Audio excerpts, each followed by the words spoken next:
تمام تعریف حمد و ثنا کبریائی بڑائی اس اللہ وحدہ لا شریک کے لیے لائق اور سزاوار ہے جو ہمارا حقیقی معبود اور پالنہار ہے۔ اس مختصر سے حمد و ثنا کے بعد درود و سلام کا حضور ہو تمام انبیاء علیہ السلام پر، خصوصاً اس سلسلے کی آخری کڑی ہمارے رسول محمد صلی اللہ علیہ وسلم پر، ان کے آل عیال پر اور صحابہ اجمعین پر۔ اللهم صل على محمد وعلى آل محمد كما صليت على إبراهيم وعلى آل إبراهيم إنك حميد مجيد۔ اللهم بارك على محمد وعلى آل محمد كما باركت على إبراهيم وعلى آل إبراهيم إنك حميد مجيد۔ معزز حاضرین جمعہ، جس عنوان کے تحت آج کے خطبہ جمعہ میں آپ سے گفتگو کرنی ہے، آپ کو خطاب کرنا ہے، وہ عنوان ہے عمل صالح کی قبولیت کے شرائط یا عمل صالح کے قبول ہونے کے اسباب کیا ہیں۔ اللہ تبارک و تعالیٰ سے دعا کرتے ہیں کہ اللہ تبارک و تعالیٰ ہمیں ایسے عمل کرنے کی توفیق عطا فرمائے جو اللہ رب العالمین کے لیے یہاں شرط قبولیت بخشے جائے، آمین۔ دیکھیے، ہر مسلمان کوئی نہ کوئی نیک عمل ضرور کرتا رہتا ہے، ہر مسلمان کوئی نہ کوئی نیک عمل ضرور کرتا ہے، لیکن یہ ضروری نہیں کہ ہر مسلمان کے نیک عمل کو قبول کر لیا جائے۔ وہ قبول بھی ہو سکتا ہے اور رد بھی ہو سکتا ہے، لیکن قبول کون سا ہوگا اور کون سا رد کیا جائے گا اس کا اندازہ لگایا جا سکتا ہے۔ کیونکہ کچھ اسباب ہیں جو عمل کے قبولیت کا سبب بنتے ہیں۔ ان اسباب کو اگر اختیار کیا جائے تو یہ حسن ظن رکھا جا سکتا ہے، یہ امید رکھی جا سکتی ہے کہ ہمارا یہ عمل اللہ رب العالمین کے یہاں قبول ہو جائے۔ تو وہ اسباب کیا ہیں؟ نمبر 1، ہر نیک عمل کی قبولیت کے لیے سب سے پہلی چیز مسلمان ہونے کے بعد ایمان، توحید ایسا ہو جو شرک کی ہر قسم سے محفوظ ہو۔ ایمان اور توحید ایسا ہو ہمارے پاس جو شرک کی ہر قسم سے جو ہے محفوظ ہو، پاک اور صاف ہو، کسی طرح کی آمیزش شرک کی اس عمل میں پائی نہ جائے، ورنہ آپ کا وہ عمل قبول نہیں ہوگا، وہ عمل مردود قرار دیا جائے گا جس عمل کے اندر شرک داخل ہو جائے یا شرک مل جائے۔ تو اگر ہم یہ پسند کرتے ہیں کہ ہم جو کچھ نیک اعمال کرتے ہیں وہ عمل اللہ رب العالمین کے یہاں شرط قبولیت بخشے جائیں، تو ہمارے لیے ضروری کیا ہے کہ ہم اللہ پر ایمان لائیں۔ ہم نے توحید کو قبول کیا ہے، لیکن ساتھ ہی ساتھ ہمیں اس بات کا پورا خیال رکھنا چاہیے کہ شرک کی کوئی قسم ہمارے اس عمل کے اندر داخل نہ ہو، چاہے وہ شرک جلی ہو چاہے وہ شرک خفی ہو، یعنی دکھائی دینے والا، ظاہر کر کے کیے جانے والا شرک ہو یا باطن کے اندر چھپا کر کیا جانے والا شرک۔ ہر اعتبار سے شرک کی ہر قسم سے محفوظ رہیں گے تو ہمارا عمل قبول ہوگا۔ یہ پہلی شرط آپ کہہ لیں، یہ پہلا سبب کہہ لیں عمل صالح کی قبولیت۔ اللہ تبارک و تعالی نے قرآن مجید میں کیا فرمایا؟ فَمَنْ كَانَ يَرْجُو لِقَاءَ رَبِّهِ، جو شخص اپنے رب سے ملاقات کی امید رکھتا ہے کہ ہاں مجھے اس دنیا میں مرنا ہے، ایک دن اس دنیا سے چلے جانا ہے اور اللہ رب العالمین کے پاس مجھے کھڑا کیا جائے گا، مجھے دوبارہ زندہ کر کے اٹھایا جائے گا، میرے اللہ رب العالمین سے ملاقات ہوگی، اللہ رب العالمین میری گزاری گئی زندگی سے متعلق سوالات کرے گا، پوچھے گا کہ تم نے فلاں فلاں اپنی زندگی کے اوقات کہاں گزار کے آئے، کون سا عمل کیسے کیا، یعنی سوالات اللہ کے پاس پیش کیا جانا ہے اور ان اعمال کا مجھے بدلہ بھی دیا جائے گا، اچھے ہوں گے تو اچھے اعمال کا اچھا بدلہ اور برے ہوں گے تو برے اعمال کی بری سزا۔ تو آدمی اللہ رب العالمین نے فرمایا وَمَنْ كَانَ يَرْجُو لِقَاءَ رَبِّهِ، اپنے رب سے ملاقات کی جس شخص کو امید ہے فَلْيَعْمَلْ عَمَلًا صَالِحًا، تو اسے کیا کرنا چاہیے؟ عمل صالح کرنا چاہیے، نیک عمل کرنے چاہیے۔ اور ساتھ ہی ساتھ اللہ رب العالمین نے شرط بھی بیان فرمایا، کیا فرمایا؟ وَلَا يُشْرِكْ بِعِبَادَةِ رَبِّهِ أَحَدًا، یہ دھیان میں ہو آپ کے کہ اپنے رب کی عبادت میں کسی کو شریک نہیں کرنا، یعنی آپ اللہ رب العالمین سے ملاقات کی امید کرتے ہیں کہ ہم مریں گے اور اللہ کے پاس پیش کیے جائیں گے، تو پھر آپ کو کرنا کیا چاہیے؟ نیک اعمال کرنا چاہیے، اور نیک عمل کرنے میں اس بات کا آپ کو دھیان ہونا چاہیے کہ آپ اپنے رب کی عبادت میں کسی کو شریک نہیں کریں گے۔ آپ کا نیک عمل، دیکھیے شرک نہ کرنا یہ بھی ایک بہت بڑا نیک عمل ہے، یہ بھی عمل صالح ہے۔ تو شرک سے اپنے آپ کو بچانے کی اللہ تبارک و تعالیٰ نے اس آیت میں تاکید کی۔ کیوں؟ کیونکہ عمل کی قبولیت کے لیے ایک پہلی شرط کہ آپ کے پاس ایمان، آپ کے پاس توحید اور شرک کی ہر قسم سے حفاظت آپ کے پاس ہو۔ اللہ تبارک و تعالیٰ نے قرآن مجید میں ایک اور جگہ فرمایا وَلَقَدْ أُوحِيَ إِلَيْكَ، اور یقیناً اے نبی محمد صلی اللہ علیہ وسلم آپ کی طرف بھی وحی کی گئی، وَإِلَى الَّذِينَ مِن قَبْلِكَ، اور آپ سے پہلے جو لوگ تھے جو انبیاء گزرے ہیں ان کی طرف بھی وحی کی گئی تھی۔ کس بات کی وحی کی گئی تھی؟ اللہ رب العالمین نے بیان فرمایا لَئِنْ أَشْرَكْتَ لَيَحْبَطَنَّ عَمَلُكَ، اگر شرک کرو گے تو تمہارے اعمال کیا ہوں گے؟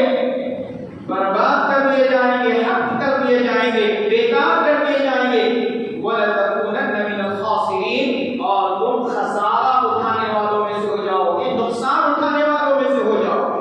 اس آیت کریمہ میں اللہ رب العالمین نے نبی اکرم صلی اللہ علیہ وسلم کو مخاطب کرتے ہوئے بتایا کہ ایک بات کی وحی آپ کی طرف بھی کی جا رہی ہے اور آپ سے پہلے والوں کی طرف بھی کی گئی تھی، اور وہ بات یہ تھی کہ تمہیں اللہ رب العالمین کے ساتھ شرک نہیں کرنا ہے۔ اگر آپ نے اللہ کے ساتھ شرک کر دیا تو آپ کے تمام اعمال کیا ہوں گے؟ حق، بیکار۔ یعنی شرک کے ہوتے ہوئے کوئی عمل چاہے کتنا ہی خوبصورت کیوں نہ ہو، چاہے وہ کتنے اچھے طریقے سے اچھے انداز میں کیوں نہ ادا کیا جا رہا ہو، چاہے وہ عمل کتنی ہی مان لگا کر کیوں نہ کیا جا رہا ہو، کسی بھی اعتبار کا عمل ہوگا لیکن اس میں اگر شرک آ جائے گا تو پھر کیا ہوگا؟ وہ عمل حق بیکار ہو جائے گا، وہ کام نہیں آئے گا، وہ عمل قبول نہیں ہوگا۔ وَلَتَكُونَنَّ مِنَ الْخَاسِرِينَ، اور کیا ہوں گیا؟ خسارہ اٹھانے والوں میں سے، نقصان ہو جائے گا۔ یعنی آپ دنیا میں سمجھ رہے ہیں کہ میں نے اتنے آسان نیک اعمال کیے ہیں اور مجھے اللہ رب العالمین نیک اعمال کا بہت سارا بدلہ دے گا، اور جب آپ اللہ رب العالمین کے سامنے جا کر کھڑے ہوں گے پتہ چلے گا کہ آپ کے اعمال تو صحیح نہیں، آپ کے عمل تو موجود ہے لیکن ان کا کوئی بدلہ آپ کو ملنے والا نہیں ہے۔ کیوں؟ کیونکہ تم نے دنیا میں عمل کرتے تھے لیکن ساتھ ساتھ اللہ کے ساتھ شرک بھی کیا۔ تو شرک جو ہے عمل کی بربادی کا سبب بنتا ہے۔ تو اگر ہم عمل کی بربادی سے بچنا چاہتے ہیں تو ہمیں کیا کرنا ہوگا؟ شرک سے اپنے آپ کو بچانا ہے اور ایمان و خالص توحید پر اپنے آپ کو رکھنا ہے۔ یہ پہلی شرط اور پہلا سبب ہے۔ دیکھیں اللہ کے نبی صلی اللہ علیہ وسلم نے بھی ایک حدیث میں بیان فرمایا، صحیح مسلم کی روایت ہے، ابو ہریرہ رضی اللہ تعالیٰ عنہ کہتے ہیں کہ اللہ کے رسول صلی اللہ علیہ وسلم نے فرمایا قال اللہ تبارک و تعالی، اللہ تبارک و تعالی فرماتا ہے، کیا فرماتا ہے؟ انا اغنى الشرکاء یعنی شرک، میں جن کو بھی اللہ کا شریک بنایا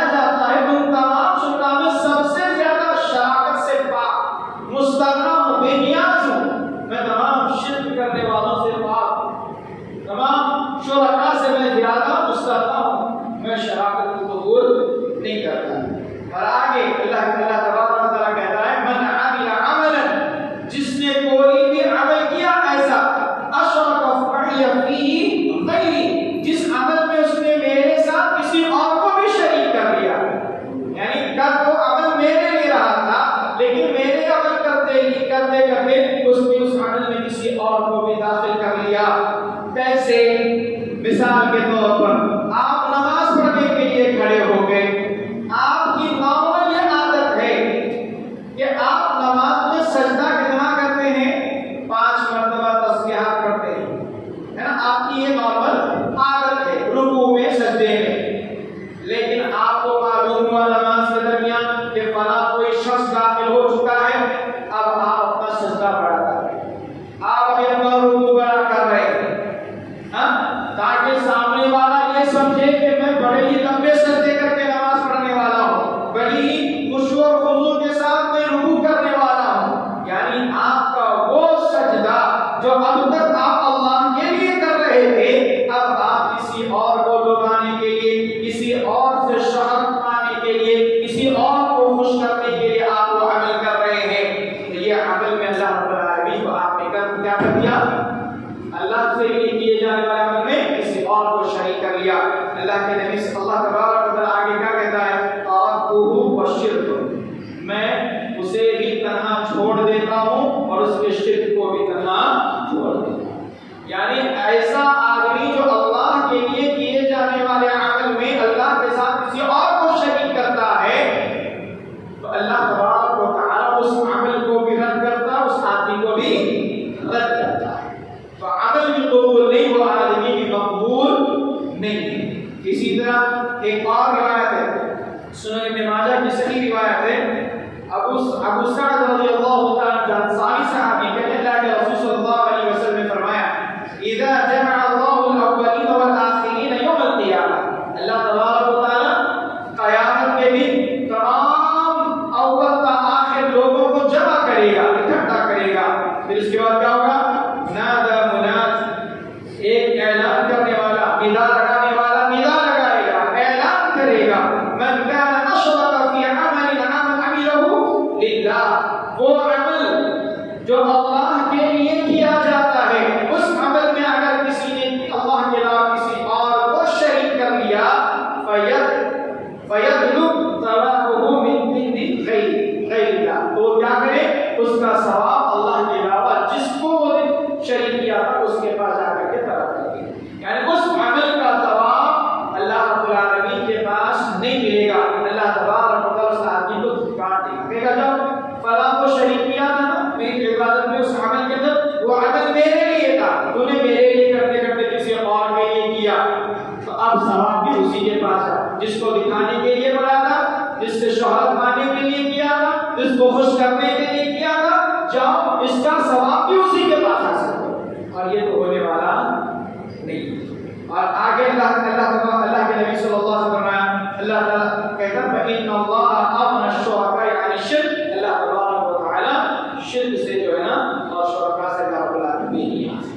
تو ان دونوں روایت سے اور آیت کریمہ سے یہ بات بالکل سامنے سمجھ کر آتی ہے، کھل کر آتی ہے کہ اگر ہم جو نیک عمل بھی کرتے ہیں، چاہتے ہیں کہ وہ اللہ کے یہاں قبول، اس کا اجر و ثواب ہمیں ملے، تو ہمارے لیے ضروری ہے کہ ہم ایمان اور توحید کے ساتھ اس بات کا پورا خیال رکھیں کہ کسی بھی عمل کے اندر اللہ کے علاوہ کسی اور کو شریک نہ کریں.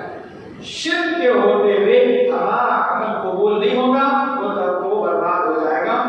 اب سوال یہ پیدا ہوتا ہے کئی لوگوں کے ذہن میں، جب ہم کہتے ہیں کہ یار یہ بڑا مسلمان ہے لیکن یہ شرک کر رہا ہے، یہ مشرک ہے، تو لوگ کیا کہتے ہیں؟ کیا مسلمان بھی مشرک ہو سکتا ہے؟ مسلمان ایک مومن ہے، ایک مسلمان ہے، وہ مشرک ہو سکتا ہے؟ ہو سکتا ہے کہ نہیں ہو سکتا؟ ایک مسلمان ایک مومن مشرک ہو سکتا ہے کہ نہیں ہو سکتا؟ ہو سکتا ہے. یہ میں نہیں کہتا، اللہ رب العالمین قرآن مجید میں بیان کرتا. سورہ یوسف آیت نمبر 110 میں اللہ رب العالمین نے فرمایا وَمَا يُؤْمِنُ أَكْثَرُهُمْ بِاللَّهِ، ان میں سے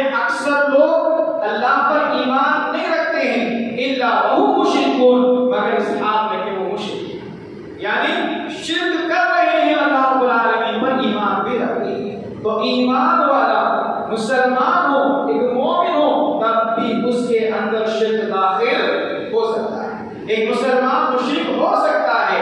بعض لوگ کیا کہتے ہیں کہ اللہ کے نبی صلی اللہ علیہ وسلم کی صحیح روایت، اللہ کے نبی صلی اللہ علیہ وسلم نے ایک مرتبہ صحابہ کو مخاطب کرتے ہوئے فرمایا، اے میرے صحابہ، مجھے تمہارے بارے میں اس بات کا خوف نہیں ہے، مجھے اس بات کا ڈر نہیں ہے کہ تم میرے بعد شرک میں مبتلا ہو جاؤ، لیکن اس بات کا ڈر ہے کہ تمہارے درمیان تمہارے اندر دنیا کی محبت آ جائے گی اور تم آپس میں دوسرے سے لڑو گے اور ہلاک ہو جاؤ گے۔ لیکن اس روایت میں کیا ہوتا ہے؟ دیکھو، شرک اس امت سے اللہ کے نبی صلی اللہ علیہ وسلم نے فرمایا میں اس بات کا خوف نہیں کرتا کہ میری امت میں شرک آئے۔ یہ بات صحیح نہیں، کیونکہ اس کے اندر جو بات بتائی گئی ہے کہ مجھے اس بات کا خوف نہیں ہے کہ میری امت میں شرک داخل ہوگا، وہ مجموعی طور پر پوری امت ایک ساتھ مشرک نہیں ہوگی۔ اس میں اس بات کی نفی ہے، جیسے کہ حافظ ابن حجر الاسقلانی رحمۃ اللہ علیہ نے اس بات کو نقل کیا کہ مشرک تمام امت اکٹھا شرک پر نہیں ہو سکتی، ہاں ایک دو یا کچھ لوگ جو ہے شرک میں جا سکتے ہیں۔ کیا بات کی دلیل ہے اس کی؟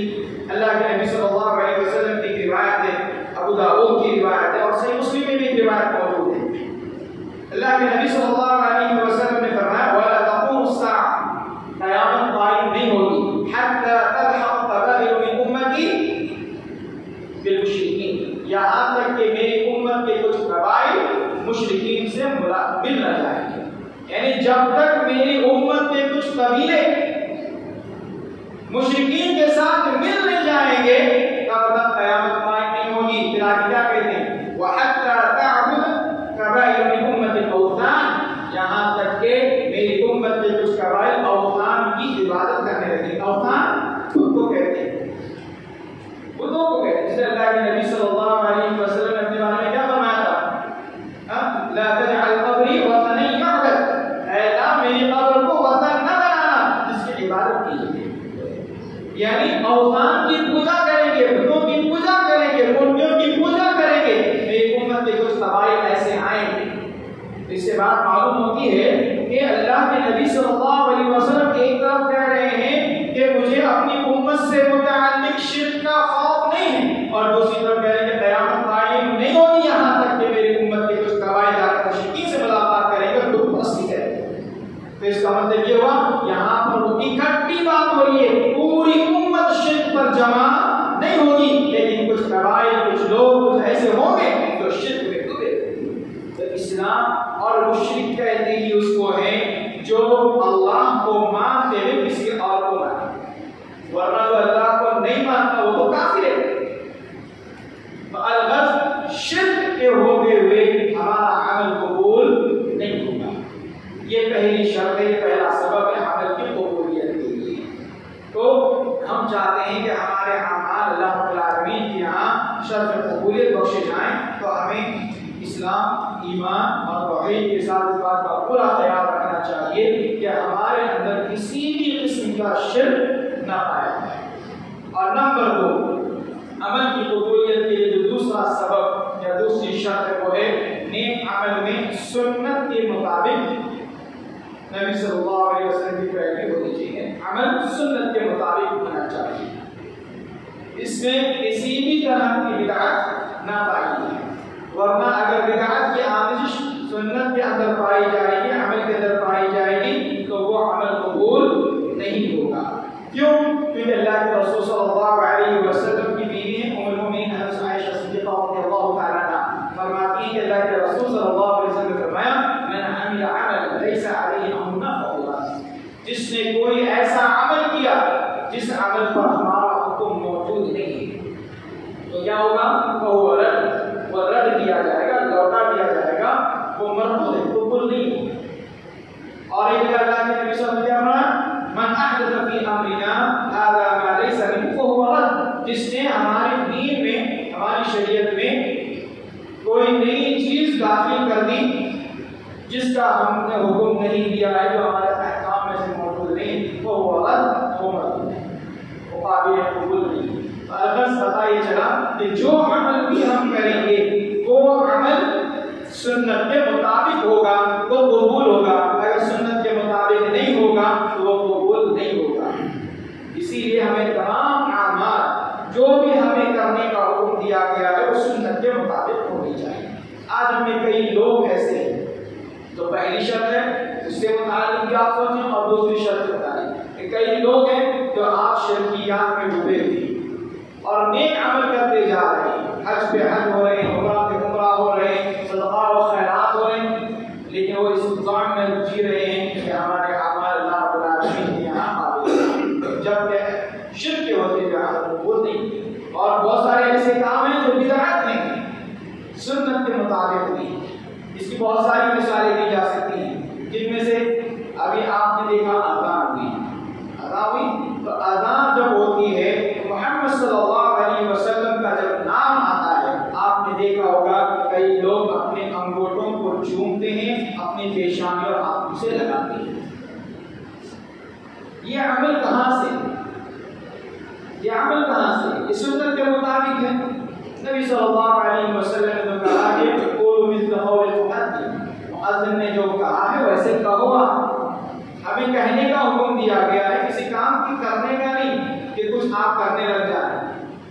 اس عمل کی کوئی دلیل موجود نہیں ہے تو اسے آپ ثواب کی نیت سے ایک اچھا عمل کر سمجھ کے کر رہے ہیں, یہ نہیں, یہ بدعت ہے. یہ سنت کے مطابق نہیں. سنت کے مطابق آپ اذان کا جواب دیں گے. اسی طرح جب بھی نبی کا نام آئے گا آپ صلی اللہ علیہ وسلم کہہ کے درود بھیجیں گے, سلام بھیجیں گے نبی صلی اللہ علیہ وسلم پر, نہ کہ آپ اپنے انگوٹھوں کو چھوئیں. اس طرح کئی اعمال آپ مثالیں لے سکتے ہیں کہ کئی ایسے کام ہیں جو آج حکومت میں کیے جا رہے ہیں جو بدعت ہیں, جنہیں سنت سمجھ کر کے کیا جا رہا ہے. تو یاد رکھیں جو کام کتاب و سنت کے مطابق نہ ہو, نبی اکرم صلی اللہ علیہ وسلم کی سنت کے مطابق نہ ہو, وہ عمل قابل قبول نہیں, وہ رد کیا جائے گا. چاہے وہ کتنی رکعتیں آپ نے نماز پڑھنی ہو, چاہے زندگی بھر آپ نے نمازیں پڑھنی ہو, لیکن اگر وہ سنت کے مطابق نہ رہی, نبی صلی اللہ علیہ وسلم کے طریقے کے مطابق نہ رہی تو قابل قبول نہیں. تو یہ دوسرا سبب. تیسرا سبب عمل کی قبولیت کے لیے حلال کھانا, یعنی حلال کھانا. آج ہمیں سے اکثریت کو آپ دیکھیں گے کہ وہ حلال و حرام کی تمیز چھوڑ چکے ہیں. جو ملا وہ کھاتے ہیں, جیسے ملا پیسہ حاصل کرتے ہیں. یہ نہیں دیکھتے کہ یہ حلال طریقے سے آ رہا ہے یا حرام طریقے سے آ رہا ہے. آپ کے پیٹ میں ایک لقمہ بھی جا رہا ہے تو وہ آپ کے جسم کی قوت بن رہا ہے, وہ آپ کے جسم کی نشو و نما کا سبب بن رہا ہے. تو آپ جو کھا رہے ہیں وہ حلال ہونا چاہیے, اور حلال نہیں ہوگا تو آپ کی فرض نمازیں کیا, فرض عبادتیں کیا, نفل بھی آپ کے قبول نہیں ہے. فرض عبادتیں چھوڑو, نفل عبادتیں جو قبول نہیں ہوگی حرام کے کھانے پینے والے. تو عمل کی قبولیت کے لیے تیسری شرط ہے کہ آپ حلال کمائی کا استعمال کریں, حلال کھانا کھائیں, حلال روزی تلاش کریں, حلال روزی کا استعمال کریں. اللہ تبارک و تعالی نے تمام انبیاء علیہ السلام کو خطاب کرتے ہوئے فرمایا یا ایھا الرسل, اے رسولو, کلوا من الطیبات, پاکیزہ حلال چیزیں کھاؤ, واعملوا صالحا, اپنی لیکن نیک عمل کا حکم دینے سے پہلے اللہ تبارک و تعالی نے انبیاء علیہ السلام کو حلال اور طیب پاکیزہ چیزیں کھانے کا حکم دیا ہے. جس سے بات معلوم ہوتی ہے کہ حلال کھانا یہ ہماری عبادت کے قبولیت اور عدم قبولیت سے اس کا تعلق ہے. اسی لیے وہ روایت کو آپ مشہور سنے ہی ہوں گے کہ اللہ کے نبی صلی اللہ علیہ وسلم نے فرمایا ایک آدمی دور دراز سفر کر کے آتا ہے, تھکا ہارا ہوتا ہے, گرد و غبار سے بھرا ہوا ہوتا ہے, عاجزی انکساری کے تمام اس کے اوپر اثرات نظر آ رہے ہوتے ہیں. اللہ رب العالمین سے ہاتھ اٹھا کر دعا کرتا ہے, اے رب العالمین میرا فلاں کام کر دے, اے اللہ میرا فلاں کام کر دے, اے اللہ مجھے فلاں چیز عطا کر دے. لیکن اس کی دعا قبول نہیں ہوتی, اس کی دعا قبول نہیں ہوتی. کیوں؟ اللہ کے نبی نے فرمایا اس کا کھانا حرام کا, اس کا پینا حرام کا, اس کا پہننا حرام کا, اس کا پورا جسم حرام پر بلا اور بڑا نشوہ آیا ہے, تو اس کی دعا کیسے ہوگی؟ کہ عمل کی قبولیت کے لیے حلال کمائی کا ہونا ضروری ہے. اگر حلال کمائی نہیں ہوگی تو ہمارا عمل قابل قبول نہیں ہوگا، وہ عمل رد کیا جائے گا. نمبر 4، چوتھا سبب عمل کی قبولیت کے لیے اپنے عمل پر، جو عمل آپ نے کیا ہے، نماز پڑھی ہے، روزے رکھے ہیں، حج کیے ہیں، عمرہ کیے ہیں، صدقہ خیرات کیے، جو بھی نیک عمل آپ نے کیا ہے اس پر اترانے سے بچیں، اس پر اترانے سے بچیں، اس پر اکڑنے سے بچیں، بلکہ اس سے متعلق اللہ رب العالمین سے رحمت کی امید لگائیں. ایسا نہیں کہ میں نے اتنے عمرے، میں تو کبھی نماز چھوڑتی نہیں ہوئی، میں نے تو کبھی زندگی میں روزے چھوڑے نہیں، میں نے تو اتنے حج اور عمرے کیے ہیں، میں تو اتنا زیادہ صدقہ و خیرات کرتا ہوں، میں تو لوگوں کے اتنے کام آتا ہوں، مجھے کس بات کا ڈر ہے، میں تو سیدھے جنت میں چلا جاؤں گا. تو اس گھمنڈ میں اس طرح اپنے عمل پر اترانا نہیں چاہیے، بلکہ عمل کرنے کے باوجود خوف آنا چاہیے، اللہ رب العالمین سے امید رکھنی چاہیے. اللہ کے نبی صلی اللہ علیہ وسلم کی وہ روایت مشہور ہے، اللہ کے نبی صلی اللہ علیہ وسلم نے فرمایا لن يدخل احد عمل الجنہ، کوئی بھی آدمی اپنے عمل کی بنیاد پہ جنت میں داخل نہیں ہوگا. ایک نے عمل کیا چلو اس کو جنت، عمل کی بنیاد پہ داخل نہیں ہوگا. صحابہ نے پوچھا اللہ کے رسول آپ بھی؟ اللہ کے نبی نے فرمایا ولا نہیں، میں بھی نہیں، الا ان يتغمدني اللہ، یہاں تک کہ اللہ تبارک و تعالی مجھے ڈھانپ لے. کس چیز میں؟ بفضل ورحمت، بفضل ورحمت، کہ اپنے فضل اور رحمت میں اللہ تبارک و تعالی مجھے جب تک نہیں ڈھانپے گا، اس کا فضل اور رحمت نہیں ہوگی، تب تک میں بھی جنت میں داخل نہیں ہوگا. تو جنت میں داخل آدمی اپنے عمل کی بنیاد پر نہیں بلکہ اللہ رب العالمین کے فضل و کرم سے داخل ہوگا. تو اسی لیے اپنے اعمال صالحات میں نہ اترائیں. لوگ آج حج اور عمرہ کرتے ہیں اور اپنے آگے حاجی لکھا کر کے گھومتے ہیں، شادی کے کارڈوں میں ہو یا وزٹنگ کارڈز میں ہو. آپ دیکھیں کیوں چاہیے آپ کو لکھانا ضروری ہے کہ ہم حج کیے ہیں؟ کس بات کی ضرورت ہے آپ کو کہ آپ حاجی لکھتے ہیں؟ نہیں لکھنا چاہیے. آپ کا عمل جو آپ نے کیا وہ اللہ نے محفوظ کر لیا ہے، اور اللہ تبارک و تعالیٰ اپنے عمل کو بھولتا نہیں، اور اللہ تبارک و محسنین کے عمل کو ضائع بھی نہیں کرتا ہے. آپ کو اپنے عمل کا پورا بدلہ ملے گا. تو الغرض اپنے عمل پر اترائیں، جو نیک اعمال کر رہے ہیں کرنے کے بعد اللہ سے خوف پائیں کہ میرا عمل قبول ہوگا یا رد کیا جائے. اللہ تبارک و تعالیٰ سے امید بنا رکھیں، اللہ تعالیٰ انشاءاللہ ہمارے اعمال کو قبول کرے گا، اس کے بدلے اللہ جنت میں داخل کرے گا. نمبر 5، پانچواں سبب عمل کی قبولیت کے لیے کہ اپنے عمل کی قبولیت کے اللہ رب العالمین سے دعائیں کرتے ہیں. جو عمل آپ کر رہے ہیں، آپ نماز پڑھیں، اللہ رب العالمین سے دعا کریں اللہ میں نے نماز پڑھی ہے، میری نماز کو قبول کر، روزہ رکھا، روزوں کی قبولیت کے لیے، اور صدقہ کیا اس کی قبولیت کے لیے، حج کیا اس کی قبولیت کے لیے، جو نیک عمل بھی آپ کرتے ہیں اس کی قبولیت کے لیے اللہ رب العالمین سے کیا کریں؟ دعائیں کریں. دیکھیے قرآن مجید میں دو بڑی شخصیات کا ذکر ملتا ہے، اور بھی ہیں، ابراہیم علیہ السلام، اسماعیل علیہ السلام. اللہ تبارک و تعالی نے انہیں کعبۃ اللہ کو بنانے کا حکم دیا. حکم کس کا ہے؟ اللہ کا ہے. یقیناً جب اللہ نے کسی بات کا حکم دیا ہے تو اس عمل کو کرنا اللہ تعالیٰ کو پسند ہے، ایک محبوب ترین عمل ہے، اللہ کا حکم ہے، تو یقیناً وہ قبول ہوگا، وہ رد تو نہیں ہوگا. اب وہ بنا رہے ہیں، بناتے بناتے اللہ سے دعا کر ربنا تقبل منا انک انت السمیع العلیم. اے اللہ ہماری اس عمل کو قبول کروا، تو سننے والا تو جاننے والا ہے. اتنی بڑی شخصیات، حکم اللہ رب العالمین کا، اور ظاہر سی بات ہے ان سے زیادہ کوئی تقویٰ اور پرہیزگاری والا ہوگا کیا؟ ان سے زیادہ کوئی برگزیدہ ہوگا؟ برگزیدہ اصحاب ہیں، تقویٰ پرہیزگاری کی مثال ہیں. اللہ کا حکم موجود ہے لیکن اس کے باوجود عمل کرتے ہوئے ڈر ہے کہ اللہ رب العالمین اس عمل کو رد نہ کرے، ہمارے اس کیے کو پسند اللہ رب العالمین رد نہ کرے، مردود نہ کرے عمل. آج ہمیں بھی چاہیے کہ ہم جب کبھی اللہ رب العالمین کے لیے کوئی کام کرتے ہیں ایک عمل، اس عمل کے کرتے ہوئے اللہ رب العالمین سے دعا کریں اللہ رب العالمین ہمارے اس عمل کو قبول کرنا، اللہ ہمارے اس عمل کو قبول کرنا، اسے ہمارے اجر ثواب کا باعث ہے. تو الغرض یہ تقریباً 5 باتیں تھیں جو میں نے آپ کے سامنے رکھی ہیں، یہ عمل کی قبولیت کے لیے ضروری ہے. اللہ تبارک